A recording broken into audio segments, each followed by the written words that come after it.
أعوذ بالله من الشيطان الرجيم بسم الله الرحمن الرحيم كان الناس أمة واحدة فبعث الله النبيين مبشرين ومنذرين وأنزل معهم الكتاب بالحق ليحكم بين الناس فيما اختلفوا فيه وما اختلف فيه إلا الذين أوتوه من بعد ما جاءتهم البينات بغيا بينهم فهدى الله الذين آمنوا لما اختلفوا فيه من الحق بإذنه والله يهدي من يشاء إلى صراط مستقيم أم حسبتم أن تدخلوا الجنة ولما يأتكم مثل الذين خلوا من قبلكم مستهم البأساء والضراء وزلزلوا حتى يقول الرسول والذين آمنوا معه متى نصر الله ألا إن نصر الله قريب صدق الله العظيم. سورہ بقرہ کی آیت نمبر 213 اور 214 کی تلاوت آپ کے سامنے کی گئی ہے. گزشتہ آیات میں اس مضمون کو بیان کیا گیا تھا کہ جب اللہ جل شانہ کی نعمتیں آ جائیں تو پھر ان نعمتوں کے آ جانے کے بعد ان نعمتوں کی ناشکری کرنے پر اللہ جل شانہ کی طرف سے پکڑ آتی ہے. اور اس سلسلے میں بنی اسرائیل کے حوالے سے مثال ذکر کر دی گئی تھی کہ بنی اسرائیلیوں سے آپ پوچھیں کہ ان پر اللہ تعالیٰ نے کتنے انعامات کو نازل فرمایا اور کن کن نعمتوں کی انہوں نے ناقدری اور ناشکری کی جس کا انجام ان لوگوں کو مختلف طریقوں سے بھگتنا پڑا. دوسرا مضمون کل جو ہم نے پڑھا تھا وہ یہ ذکر کیا گیا تھا کہ دنیا کی جو زندگی ہے یا دنیا کہ جو معاملات ہیں ان کفار کے لیے ان کو مزین اور خوبصورت بنا کر پیش کر دیا گیا ہے جس کی چکا چون میں یہ لوگ اتنے مستغرق ہو گئے ہیں کہ ان کو دینداری کی کوئی فکر نہیں ہے. اور ان لوگوں کے جو برے اعمال ہیں ان میں سے ایک عمل کیا ہے کہ دینداروں کا اور اہل ایمان کا مذاق بنانا. اس حوالے سے میں تفصیلی گفتگو کر آپ کے سامنے کر چکا ہوں. آج جو آیات آپ کے سامنے تلاوت کی گئی ہیں ان آیات میں سے پہلا مضمون تو یہ بیان کیا گیا کہ ایک ایسا بھی وقت تھا کہ جب انسانیت اس زمانے تک جتنی بھی انسانیت موجود تھی وہ سارے کے سارے ایک دین پر تھے. یعنی ان سب کے اندر کسی قسم کا کوئی اختلاف نہیں پایا جاتا تھا, کوئی کفر نہیں تھا, کوئی شرک نہیں تھا, کوئی بت پرستی نہیں تھی, سب ایک دین کے اوپر قائم تھے. علماء نے اس حوالے سے مختلف تعبیریں بیان فرمائی ہیں لیکن اس میں جو سب سے زیادہ ترجیحی قول ہے وہ یہ ہے کہ حضرت آدم علیہ السلام کے زمانے سے لے کر حضرت ادریس علیہ السلام کے زمانے تک کفر اور شرک, بت پرستی اور دیگر جو غلط عقائد اور نظریات ہیں ان کا کوئی وجود نہیں تھا. لیکن وقت گزرنے کے ساتھ ساتھ لوگوں کے عقائد کے اندر, نظریات کے اندر تبدیلی آنا شروع ہو گئی جس کا نتیجہ یہ نکلا کہ کوئی کفر میں مبتلا ہو گیا, کوئی شرک میں مبتلا ہو گیا, کوئی بت پرستی میں مبتلا ہو گیا, کسی نے کچھ کرنا شروع کر دیا, کسی نے کچھ کرنا شروع کر دیا. یہ جو بت پرستی ہے اس کے آغاز بھی اسی طرح ہوا کہ جس قوم میں حضرت نوح علیہ السلام کو نبی بنا کر بھیجا گیا تھا اس قوم میں 5 ان کے بڑے بزرگ رہا کرتے تھے جن کا تذکرہ, جن کا نام قرآن پاک میں بھی ہے, ود, سبع, یغوث, یعوق, نصر. یہ 5 اللہ والے لوگ تھے جو اس قوم میں رہا کرتے تھے. ان 5 کا جب انتقال ہو گیا تو لوگوں نے یہ کہا کہ بھئی جس جگہ پر یہ لوگ بیٹھتے تھے وہاں پر ان کی کوئی یادگار ہونی چاہیے. یادگار کے لیے ایک وہاں پر چبوترا سا بنا دیا گیا. پھر آنے والے وقتوں میں جب اور نئی نسل آئی اور جدت پسندی کی طرف وہ لوگ گئے, انہوں نے کہا نہیں اس چبوترے سے کام نہیں چلتا, ہمیں ان بزرگوں کی یادگار کے لیے ان کی تصویریں بنانی چاہیے. چنانچہ جن لوگوں نے ان کو دیکھا ہوا تھا انہوں نے ان کی تصویریں بنائیں. وقت گزرنے کے بعد پھر جب انہوں نے دیکھا, کہا نہیں یار یہ تصویریں کافی نہیں ہیں, ان تصویروں کو مورتیوں کی شکل دینی چاہیے. پھر ان کی مورتیاں بنی, مورتیوں سے وہ بڑے بڑے بت بن گئے. تو پھر وہ بت 5 بت انہی ناموں سے مشہور ہوئے, ود, سوا, یغوث, یعوق, نصر. اس طرح بت پرستی کا آغاز ہوا. آج بھی ہم یہ دیکھتے ہیں کہ اگر اس بات کو آپ مزید آسانی سے سمجھنا چاہتے ہیں کہ جو نبی علیہ السلام کا زمانہ ہے, حضور علیہ السلام کی زندگی ہے, حضور علیہ السلام کے بعد صحابہ کرام ہیں, ان کی سیرت کا, ان کی زندگیوں کا, ان کے زمانے کا, ان کے ادوار کا مطالعہ کریں اور اپنے دور کو دیکھیں تو زمین آسمان کا فرق ہے. یعنی کہ اس زمانے میں حضور علیہ السلام کے زمانے میں یا صحابہ کرام کے زمانے میں جو دین کی ایک پختہ شکل موجود تھی, آج وہ دین کی پختہ شکل موجود نہیں ہے. 1400 سال کے اندر بے شمار تبدیلیاں ہم لوگوں نے خود سے اس میں کر لی ہیں. بعض لوگوں نے کچھ چیزوں کو بیچ میں ایڈ کر دیا, بعض لوگوں نے کچھ چیزوں کو بیچ میں سے نکال دیا. تو وقت گزرنے کے ساتھ ساتھ یہ معاملہ چلتا رہا. یہاں پر جس چیز کا تذکرہ کیا جا رہا ہے وہ یہی بات کا تذکرہ کیا جا رہا ہے کہ اللہ تعالیٰ نے جو اس دنیا کے اندر انبیاء کرام کو مبعوث فرمایا ہے, بھیجا ہے, آخر اس کی ضرورت کیوں محسوس ہوئی؟ تو اس کا جواب یہی ہے کہ اس کی ضرورت اس لیے محسوس ہوئی کہ اللہ تعالیٰ نے اس دنیا کے اندر جب انسانیت کو آباد کیا ہے اور ان کو جو زندگی گزارنے کا ایک قانون دیا ہے, اس قانون کا نام اسلام ہے کہ اس کے مطابق زندگی گزارو, کیونکہ یہ زندگی ختم ہو جانی ہے, پھر اس کے بعد ایک نئی زندگی دوں گا جس میں یا تو مشکل ہوگی یا پھر آسانیاں ان لوگوں کے لیے ہوں گی جو اس قانون کے مطابق زندگی گزار لیں گے, اور پریشانیاں ان کے لیے ہوں گی جو اس قانون کے مطابق اپنی زندگی کو نہیں گزاریں گے. تو یہاں پر اسی بات کا تذکرہ کیا گیا کہ یہ سارے کے سارے جو لوگ تھے وہ ایک امت پر قائم تھے, ایک ملت کے اوپر قائم تھے. میں نے آپ کو شاید پہلے بھی امت اور ملت کے درمیان میں فرق بیان کیا تھا کہ ملت جن عقائد اور نظریات پر ساری قومیں یا سارے لوگ یا سارے ماننے والے متفق ہوں, اس کو ملت کہا جاتا ہے. جیسا کہ تمام کے تمام انبیاء کرام کی جو امتیں ہیں مجموعی طور پہ وہ ساری ملتیں ہیں. کیوں؟ اس لیے کہ سارے کے سارے انبیاء کرام توحید, رسالت, آخرت, فرشتوں پر, رسولوں پر, جنت پر, دوزخ پر, ان سب چیزوں پر ایمان رکھتے تھے. تو ان پر ایمان رکھنے میں سارے انبیاء اور ان کی اقوام کیا ہیں؟ متحد ہیں. حضرت ابراہیم علیہ السلام کا دین بھی یہی ہمیں بیان فرماتا ہے. اور امت کسے کہتے ہیں کہ جب کوئی قوم شریعت کے اصولوں پر متفق ہو جاتی ہے تو اس کو امت کہا جاتا ہے. میں اس کو اور آسانی سے سمجھانے کی کوشش کرتا ہوں کہ ہم ابراہیم علیہ السلام کی ملت ہیں اور رسول اللہ صلی اللہ علیہ وسلم کی امت ہیں. سمجھ میں آئی بات؟ حضور ابراہیم علیہ السلام کی ملت کیوں ہے کہ جو عقائد ان کے ہیں وہی عقائد ہمارے, جو نظریات ان کے تھے وہی نظریات ہمارے ہیں. اور امت ہم رسول اللہ صلی اللہ علیہ وسلم کی کیوں ہیں؟ اس لیے کہ جن طریقوں پر ہم عمل کر رہے ہیں وہ طریقے کس کے ہیں؟ رسول اللہ صلی اللہ علیہ وسلم کے. وہ طریقے ابراہیم علیہ السلام والے نہیں ہیں. میرا خیال ہے اتنا ہی سمجھ لینا اس کے لیے کافی ہے. بہرحال یہاں پہ اللہ تعالیٰ ارشاد فرما رہے ہیں کہ ہم نے انبیاء کرام کو بھیجا, اور انبیاء کرام کی دو صفات اللہ تعالیٰ نے یہاں پر بیان فرمائی, مبشرین و منذرین, خوشخبریاں دینے والے ہیں اور ڈرانے والے ہیں. دین کی دعوت کا کام اس وقت تک مکمل نہیں ہو سکتا جب تک کہ ترغیب اور ترہیب, یعنی رغبت دلانے والی باتیں اور ڈرانے والی باتیں, ان دونوں چیزوں کو جب تک ساتھ نہیں ملایا جائے گا دعوت کا کام مکمل نہیں ہو سکتا. ہمارے یہاں آج کل ماحول یہ پیدا ہو چکا ہوا ہے, ہم کہتے ہیں کہ یار ہمیں صرف خوش کرنے والی باتیں بیان کرو, ڈرانے والی باتیں بیان نہ کرو. جو اگر کوئی عالم دین اچھا مستند تگڑا عالم ہو, وہ اگر کبھی کوئی جہنم کا یا دوزخ کا یا سخت سزائیں جو اللہ پاک نے بیان فرمائی ان کا تذکرہ کرتے ہیں, مولوی صاحب ڈراتے بہت ہیں. حالانکہ ڈرانا تو انبیاء کرام کی سنت ہے. نبی علیہ السلام بھی تو ڈرایا کرتے تھے نا کہ بھئی یہ کام نہ کرو اللہ کا عذاب آئے گا. ہر نبی نے اپنی اپنی قوم کو ڈرایا کہ وَيَقُولُونَ مَتَىٰ هَٰذَا الْوَعْدُ إِن كُنتُمْ صَادِقِينَ. وہ کہتے تھے یار تم ہمیں ڈراتے رہتے ہو, عذاب تو آتا ہی کوئی نہیں ہے.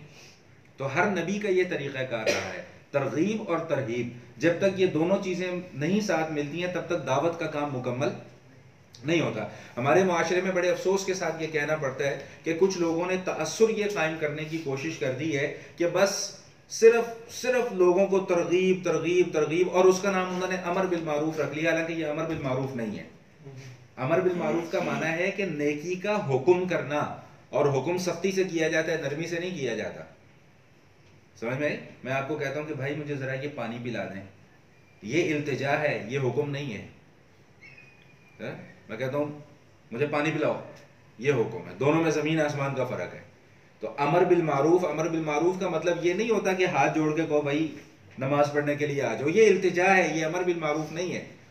امر بالمعروف کا تو نظریہ یہ ہے کہ اپنی طاقت لگا کر اللہ تعالیٰ کے حکم کو قائم کیا جائے. جیسا کہ حدیث شریف میں آتا ہے کہ مَن رَأَىٰ مِنکُم مُنکَرًا فَلْیُغَیِّرْہُ بِیَدِهِ, کہ اگر تم کسی برائی کو ہوتے ہوئے دیکھو تو اس کو اپنے ہاتھوں کی طاقت سے روکو. فَإِن لَّمْ يَسْتَطِعْ فَبِلِسَانِهِ, اور اگر ہاتھوں سے روکنے کی طاقت نہیں ہے تو زبان سے روکو. فَإِن لَّمْ يَسْتَطِعْ فَبِقَلْبِهِ وَذَلِكَ أَضْعَفُ الْإِيمَانِ، اور اگر اتنے کمزور ہو چکے ہو کہ زبان سے بھی غلط کو غلط نہیں کہہ سکتے، تو بھائی پھر کم از کم دل کے اندر برائی کی مذمت کو ضرور محسوس کرو. اور یہ ایمان کا کمزور ترین حصہ ہے. اس کا کیا مطلب ہوا؟ اس کا مطلب یہ ہوا کہ اگر خدا نہ خواستہ کوئی دل سے بھی کسی برائی کو برا نہیں سمجھتا تو اس کا ایمان ہی خطرے میں پڑ جاتا ہے. سمجھ میں آ گئی بات؟ تو انبیاء کرام کی سنت کیا رہی ہے؟ تبشیر بھی ہے اور تنذیر بھی ہے، یعنی ڈرایا بھی ہے اور خوشخبریاں بھی دی ہیں. خوشخبریاں کیا ہیں؟ بھائی یہ کرو گے تو اللہ پاک جنت دیں گے، اور ڈرانا کیا ہے؟ یہ کرو گے تو اللہ تعالیٰ عذاب میں مبتلا کریں گے.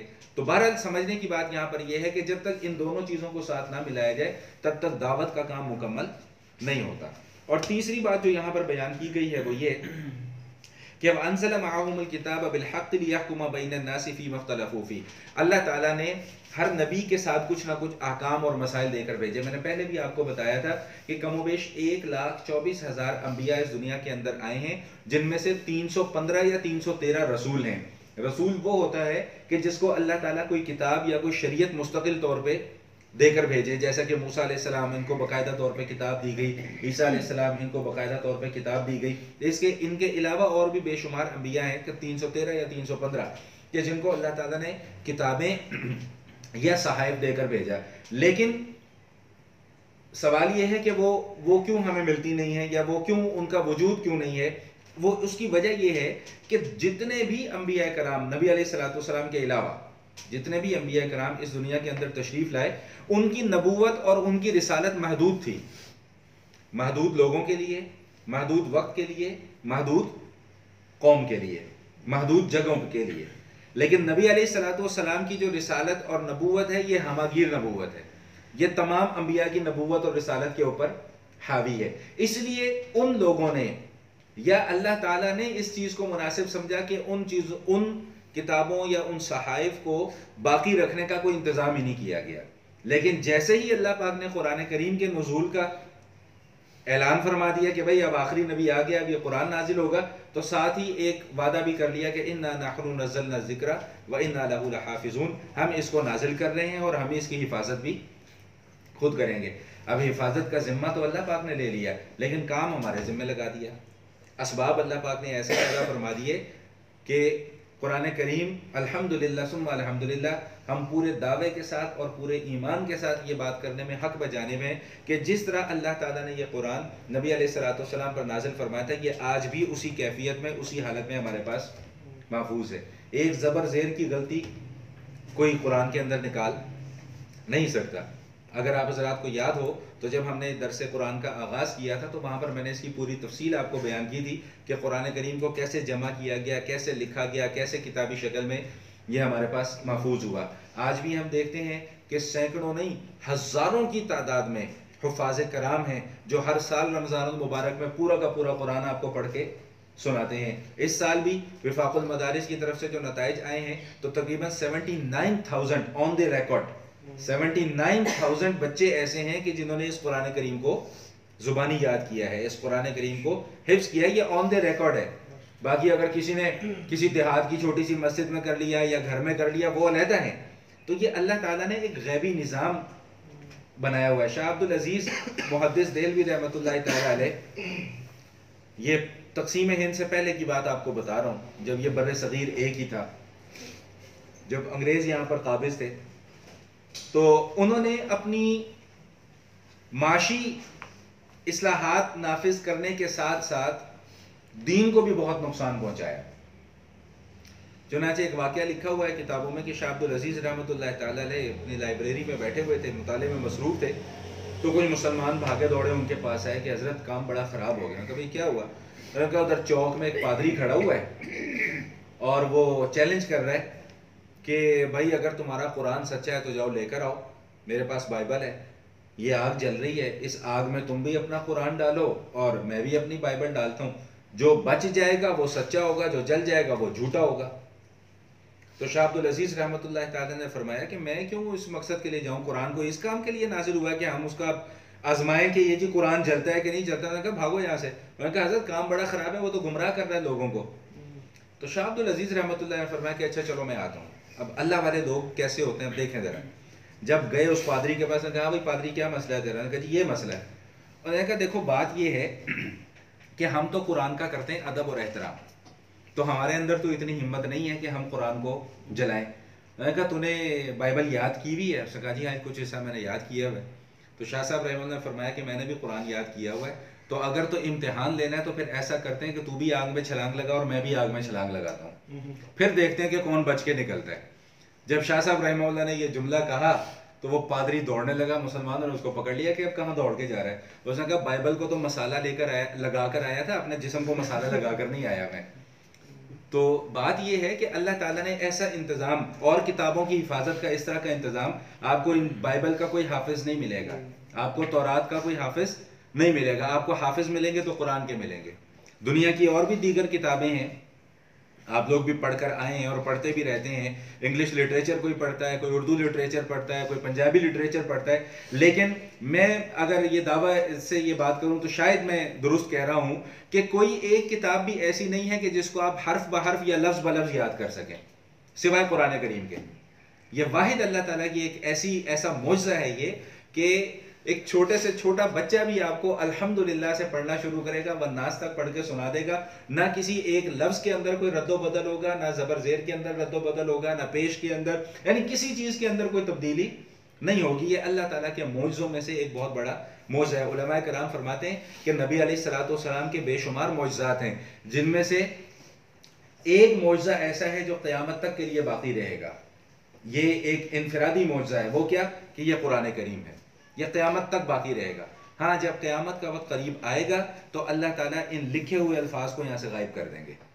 دنیا بھر میں جہاں کہیں بھی قرآن کریم موجود ہوگا وہاں سے یہ لکھے ہوئے الفاظ سارے کے سارے غائب ہو جائیں گے. قرآن اٹھا لیا جائے گا, لفظوں سے بھی, یہ لکھے ہوئے الفاظ سے بھی اٹھا لیا جائے گا. اس کے بعد جا کر پھر کہیں قیامت کا وقوع ہوگا.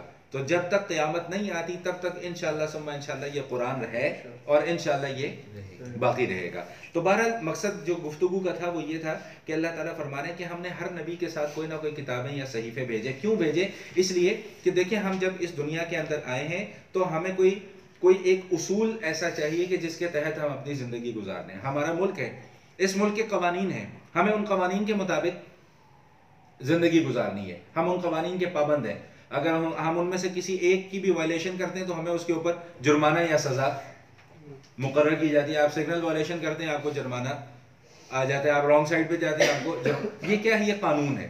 تو اسی طرح زندگی گزارنے کا قانون کیا ہے؟ وہ اللہ تعالیٰ نے کتابوں کی شکل میں بھیجا, انبیاء کرام کو دے کر بھیجا کہ بھئی اپنی اپنی قوموں کو یہ قانون پڑھ کر سنا دو کہ اللہ تعالیٰ کی طرف سے یہ قانون نازل ہوا. ہمارے لیے اللہ تعالیٰ نے یہ قرآن کریم نازل فرمایا. لیکن افسوس کیا ہے کہ ہم نے قرآن کا حال کیا کیا ہوا ہے کہ ہم نے قرآن کو غلاف میں لپیٹ کر رکھ دیا ہوا ہے کہ بس کچھ خاص موقع آئیں گے تو ہم اس وقت وہ نکال کر قرآن کو پڑھ لیں گے. کل میں ایک چھوٹا سا کلپ دیکھ رہا تھا, ایک مولوی صاحب کا, بڑی اچھی بات انہوں نے کی. انہوں نے کہا کہ ایک مائی تھی کسی دیہات میں, تھی ان پڑھ بیچاری, پڑھنا لکھنا جانتی نہیں تھی. تو اس کا بیٹا کہیں شہر میں کام کرتا تھا یا کہیں ملک سے باہر تھا, تو وہ ہر مہینے ایک لفافہ اس کو بھیجتا تھا اپنی ماں کو. تو وہ سمجھتی تھی کہ میرے بیٹے کا خط آیا ہے, پڑھنا جانتی نہیں تھی, اس خط کو چومتی تھی کہ میرے پوتدہ خط آیا جائے, اور اس کو بکسے میں رکھ دیتی تھی.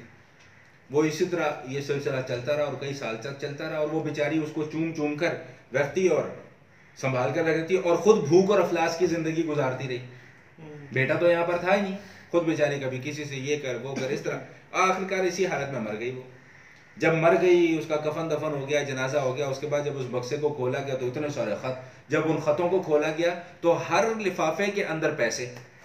وہ ہر مہینے اپنی ماں کو چیک کے ذریعے یا کیش کے ذریعے سے رقم بھیجا کرتا تھا کہ ماں جو ہے وہ تاکہ اپنے مہینے کا. اب وہ بیچاری چونکہ پڑھتی نہیں تھی اس کو, جس کا نتیجہ کیا ہوا کہ خود وہ بھوک سے مر گئی اور وہ لفافے اور وہ پیسے ویسے کے ویسے سنبھلے رہے. تو مولوی صاحب نے بڑی اچھی بات کی, انہوں نے کہا کہ آج ہم نے قرآن کے ساتھ یہ سلوک نہیں کیا ہوا.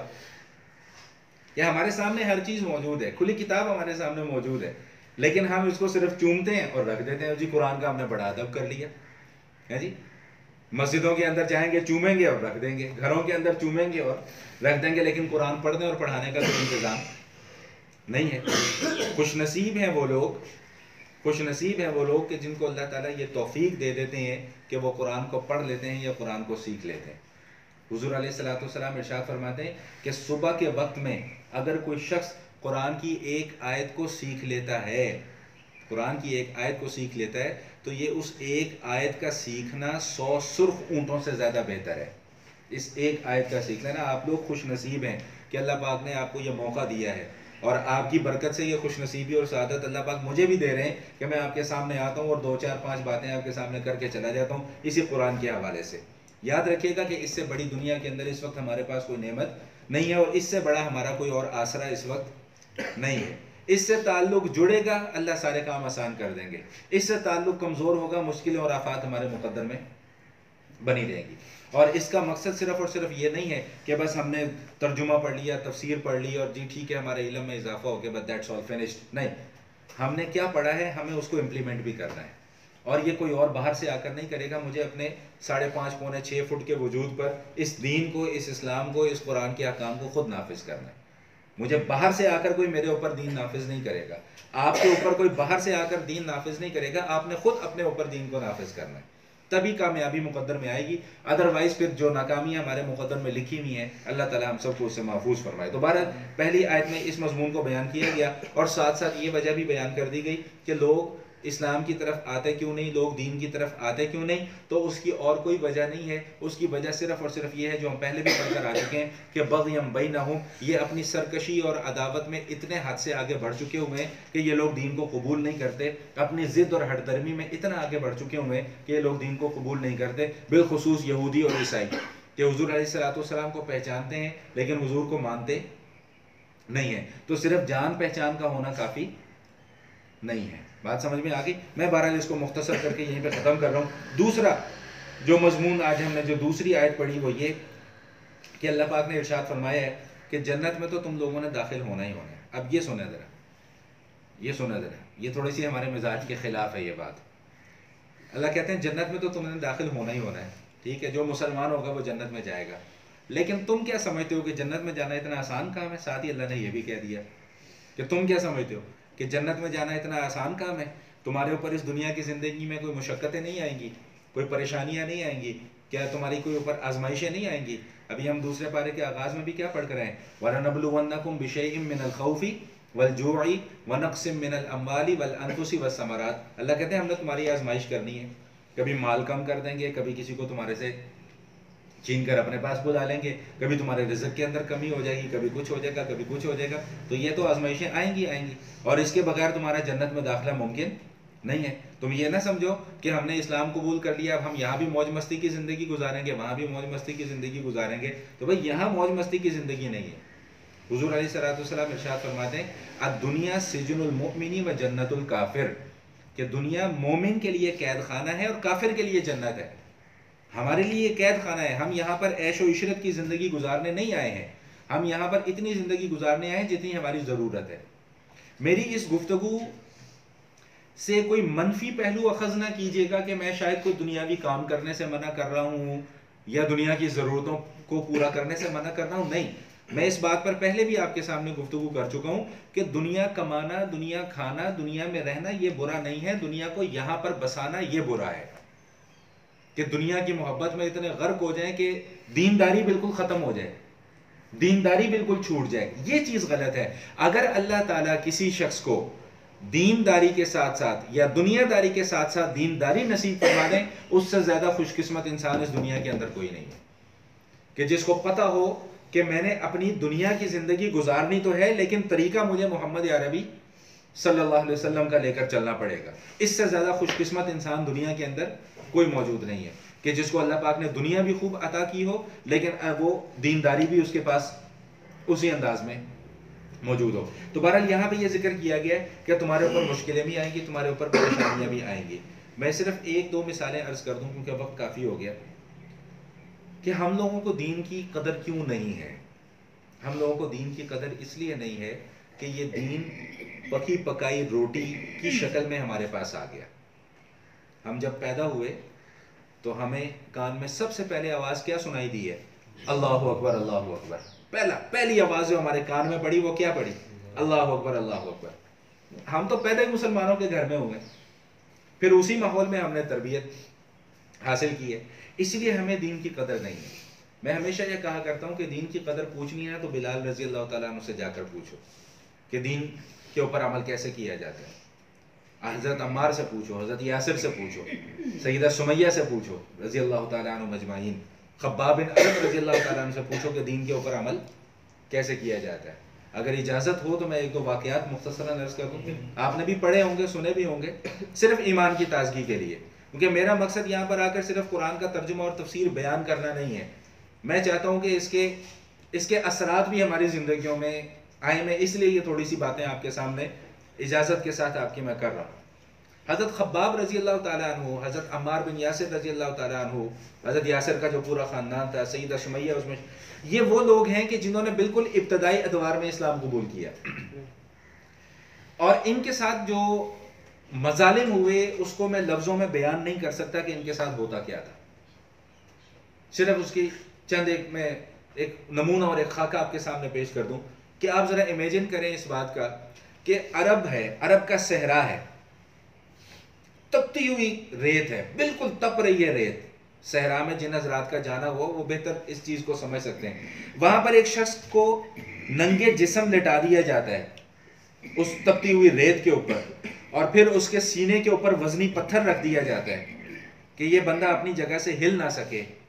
ذرا آپ سوچیں، اندازہ لگائیں کہ اس وقت ان کی کیا کیفیت ہوتی ہوگی، اور کس لیے کیا جا رہا ہے کہ تم لا الہ الا اللہ محمد رسول اللہ کا کلمہ پڑھنا چھوڑو.